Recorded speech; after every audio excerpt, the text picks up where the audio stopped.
प्रिया प्रीतम की जय हो, हमारे युगलवर राधा श्याम सुंदर की जय हो।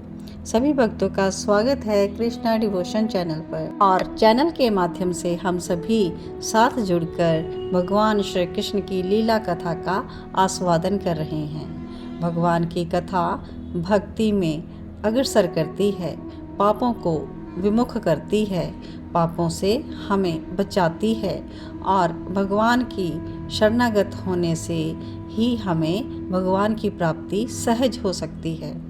तो आइए भगवान के प्रति शरणागति लेते हुए अपना मन भगवान श्री कृष्ण में रमाते हुए हम उनकी लीला कथा का श्रवण करते हैं।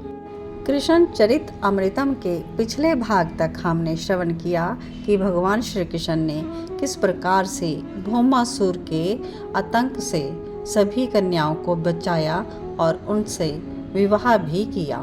तो भौमासुर के वध की कथा आप सभी ने श्रवण की और 16,100 कन्याओं को किस प्रकार बंदी गृह से मुक्त किया, यह कथा आपने श्रवण की। और भगवान श्री कृष्ण को मुरारी क्यों कहा जाता है, इस कथा का भी आपने आस्वादन किया। कृष्णा डिवोशन चैनल की अगर आप प्लेलिस्ट में कृष्ण चरित अमृतम में जाएंगे तो आपको इस कथा के सभी एपिसोड्स सीरियल वाइज मिल जाएंगे। आप वहां पर यह कथा कोई भी भाग जो आपसे नहीं श्रवण किया जा चुका तो वहां आपको यह सेव्ड मिलेगा, तो आप वहां से इस कथा को लिसन कर सकते हैं। तो आइए प्रेम पूर्वक हम बढ़ते हैं आज की कथा की ओर। तो भगवान श्री कृष्ण सत्यभामा को लेकर सीधा पहुंच रहे हैं स्वर्ग की ओर। तो आज बहुत ही आनंद से हम यह कथा को लिसन करते हैं। जय श्री कृष्ण। भाग 283 स्वर्ग में श्री कृष्ण। सत्यभामा के साथ भ्रमण में हैं श्री कृष्ण। भौमासुर का वध करके और उसके यहाँ बंदी 16,100 कन्याओं को स्वीकार करके अब निकल चुके हैं स्वर्ग की ओर। गरुण जी को क्या देर लगनी थी, पितरलोक से होते हुए स्वर्ग में पहुंचा दिया। गरुण जी जहां पर रुके वहीं पर पुष्पमाला लेकर देवराज अपनी पत्नी शची के साथ और देवगुरु के साथ उपस्थित हुए और कहते हैं, हे द्वारकाधीश, आइए, आपका स्वर्ग में स्वागत है। आगे बढ़कर पुष्प अर्पित कर दिए। सत्यभामा को पुष्प का गुच्छा स्वर्ग की सामग्री शची ने दिया। अन्य देवों ने श्री कृष्ण के चरणों में सुमन निवेदित किए। हे द्वारकाधीश, आपसे माता अदिति मिलना चाहती है। वो आपके प्रति कृतज्ञ है क्योंकि आपने भौमासुर का वध करके हम देवों पर बड़ा ही उपकार किया है। इंद्र तो और भी बहुत कुछ बोलते, लेकिन दिखावे की भाषा हमारे श्री कृष्ण को कब प्रिय है। वो तो सीधा पूछने लगे, माता कहाँ है। इंद्र लेकर गया उनको साथ और श्री कृष्ण सीधे माता अदिति के चरणों में सिर रखकर प्रणाम करते हैं। मैं आपको प्रणाम करता हूँ माता।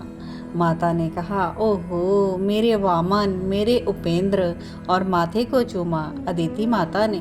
श्री कृष्ण ने माता को उनके कुंडल वापस किए जो भौमासुर के यहाँ से लेकर आए थे। माता ने बड़ी ही प्रेम से कुंडल लिए और अपने पास रख लिए। बड़ी प्रसन्नता से बोली, कृष्णा, मुझे कुंडल मिले इस बात की इतनी प्रसन्नता नहीं है जितनी प्रसन्नता तुम स्वर्ग में आए हो इस बात से है। भोग की भूमि ये स्वर्ग आज प्रेम से भर गई है। मेरे कृष्ण, वो बार बार श्री कृष्ण को देख रही हैं, अपलक देख रही हैं और उनके नेत्रों से अश्रु भावातिरेक के कारण बह रहे हैं। तभी एक देवता ने आकर देवराज के कान में कुछ कहा। और क्या कहते हैं वे, हे द्वारकाधीश, आपके लिए समस्त देवों ने मिलकर एक सभा रखी है।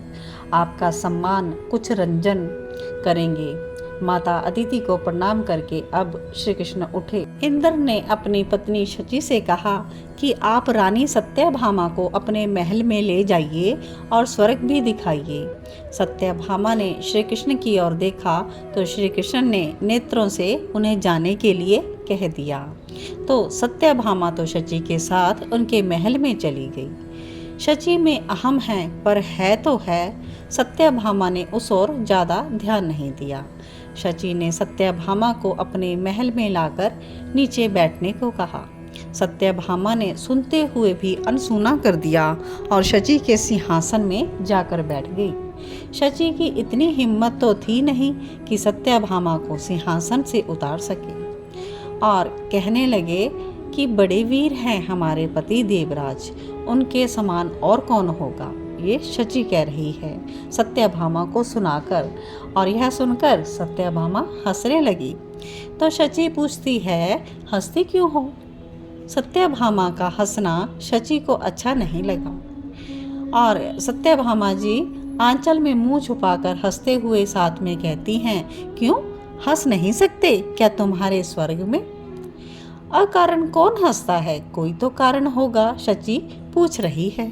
नहीं, तुमने कहा ना कि हमारे पति देवराज हैं, महावीर हैं, उनके समान कोई नहीं। पर मेरे नाथ श्री कृष्ण के पास वो गए थे, गिड़गिड़ाए थे और कह रहे थे हमारी भौमासुर से रक्षा करो। अब तो शची का मुखमंडल देखने वाला हो गया, उनके पास कोई जवाब ही नहीं था अब बोलने के लिए।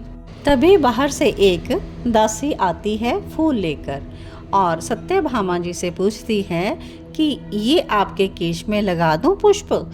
पारिजात के पुष्प शची लित्ते लगाती थी, लेकिन दासी ने जब आज सत्यभामा को देखा तो उनके केश में लगाने की वो बात कर रही थी।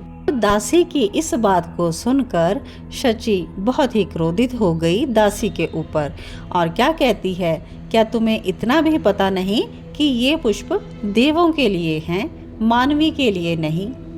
अब सत्यभामा का तो आनंद आ रहा था। स्वर्ग में रहने वाली ये महारानी शची कितनी द्वेष से भरी हुई है, ईर्ष्या है इसमें। और अब दासी जब शची के केशों में पुष्प लगाने लगती है तो सत्यभामा दासी के हाथों से पुष्प ले लेती है और कहती है, लाओ मैं ही लगा देती हूँ। और साथ ही सत्यभामा क्या कहती हैं कि मानवी जो होते हैं ना वो सर्वश्रेष्ठ हैं, देवों से भी ज़्यादा। क्योंकि सत्यभामा जी बोलने में चतुर है ही, वो बोलती गई कि हम यहाँ पर देवों की कृपा से नहीं अपितु देवों पर हमने कृपा की है यहाँ पर आके। तो ऐसी बात सुन शची की भी अब आगे बोलने की हिम्मत नहीं थी। महारानी शची और महारानी सत्यभामा जो यहाँ वार्तालाप कर रही हैं, तभी एक अप्सरा ने आकर कहा कि आपको महाराज ने बुलाया है। सत्यभामा जी ने मुस्कुराते हुए कहा, चलिए। अब शची आगे आगे चली और पीछे पीछे सत्यभामा। आओ सत्यभामा, ये देखो कितना सुंदर वृक्ष है। श्री कृष्ण ने अपनी महारानी सत्यभामा को दिखाया।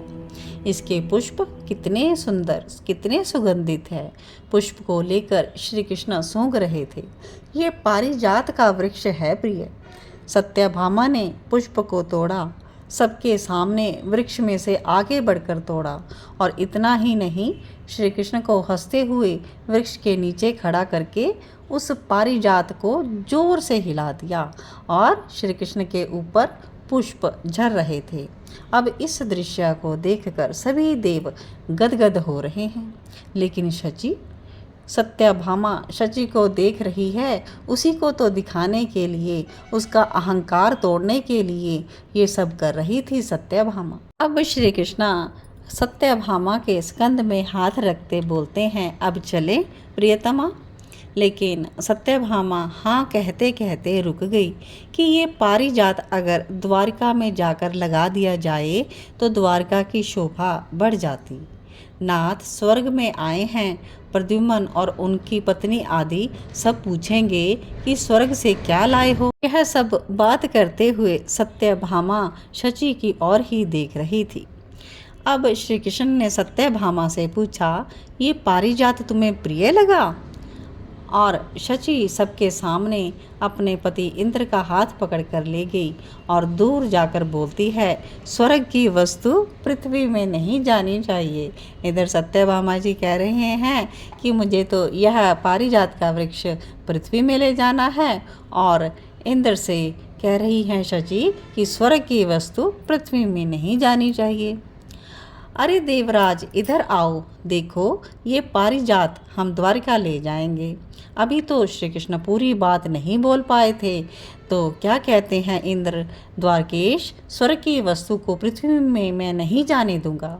हंसे श्री कृष्ण, चारों ओर देखा, समस्त देवों को देखा और फिर अपनी सत्यभामा से पूछा, ले जाना है क्या पारिजात? अब सत्यभामा तो कह रही है, हाँ ले जाना है। और हमारे श्री कृष्ण क्या कहते हैं? इंद्र, हम ले जा रहे हैं पारिजात वृक्ष को। तुम देवों में अगर शक्ति है तो आगे आओ, मुझे रोको। और इधर शची इंद्र से कह रही है, रोकिए इनको, रोको, संकेत कर रही है। हाँ, इंद्र एक बार जरूर बढ़ा, लेकिन श्री कृष्ण से कौन टकरा सका है। एक ही बार में उखाड़ा पारिजात को और उखाड़ कर गरुड़ पर रख दिया। अब तो श्री कृष्ण स्वर्ग से चल पड़े। सत्यभामा जी अब भी शची को देख रही थी और शची पैरों को पटकती हुई कोप भवन में चली गई। और सत्यभामा यह कहते हुए खूब हंस रही हैं कि अब तो इंद्र और शची दोनों में युद्ध होगा। और जब तक द्वारका नहीं आ गई तब तक सत्यभामा जी उनकी बातों को करके हंसती ही रह गई। तो बहुत ही सुंदर पारिजात वृक्ष का स्वर्ग से धरती पर आना आज के प्रसंग में हमने श्रवण किया। और श्री कृष्ण और सत्यभामा जी का स्वर्ग में जाकर जो वहाँ यात्रा करना वो भी हमने श्रवण किया। तो बहुत ही प्यारा सा यह श्री कृष्ण चरित अमृतम की कथा आप सभी ने श्रवण की। आप सभी भक्तों के हृदय में विराजमान प्रिया प्रीतम को मेरा कोटि कोटि वंदन। आप सभी भगवान की यह कथा, पावन अमृतमयी कथा को श्रवण करने के लिए जुड़े रहें कृष्णा डिवोशन चैनल के साथ। और इस कथा को आगे अपने मित्रों, रिश्तेदारों में ज़रूर शेयर कीजिएगा ताकि भगवान की कथा से कोई भी वंचित ना रह सके। और डिटेल में यहाँ पर यह कथा दी जा रही है और अलग अलग भाग हैं इसके। कोई भी कथा आप लिसन कर सकते हैं प्लेलिस्ट में जाकर। आप न्यू भक्त हैं तो कृष्णा डिवोशन चैनल को सब्सक्राइब ज़रूर कर दीजिएगा, क्योंकि भगवान की पावन कथा जन जन तक पहुंचाना ही हमारा मुख्य उद्देश्य है। तो इसी के साथ आज की कथा को विश्राम देते हैं और नेक्स्ट भाग सुनने के लिए जुड़े रहें कृष्णा डिवोशन चैनल के साथ। जय श्री कृष्णा।